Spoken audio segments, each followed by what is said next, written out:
And the end goal is one day there will be no children in care. At this First Nation east of Regina, Chief Cadmus Delorme signed a deal with Prime Minister Justin Trudeau and Saskatchewan Premier Scott Moe. After years of groundwork, the Cowessess First Nation now has full control of its own child welfare. Every day we will roll up our sleeves to make sure every child that they know where home is, and that is Cowessess First Nation, and that they will dance, they will get their education, and they will walk with their chin up and be a proud Cowessess citizen. Can you say hi to my Snapchat? It was sparked by changes to Federal Bill C-92, which allows for First Nations to take charge of their own social services. Nearly $38 million in federal funding came with the deal. And we are gaining control. Trudeau was also at Cowessess today to pay his respects.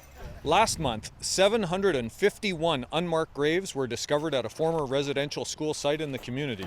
The Prime Minister says the discoveries remind Canadians of the many injustices faced by Indigenous people. And the child welfare deal is one way to make amends. It's why we're here today, to do better by this generation and future generations of children and families. It's really hopeful. This Indigenous child advocate and lawyer says it's a great first step.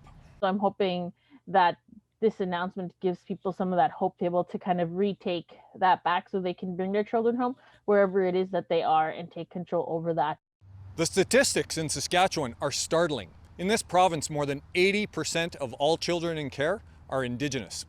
Many are hoping that other First Nations will follow Cowessess and take control of their own child welfare in the coming months. But they say that it will require the same partnerships, the same energy, and the same emotion that was on display today at Cowessess. Jason Warwick, CBC News, Saskatoon.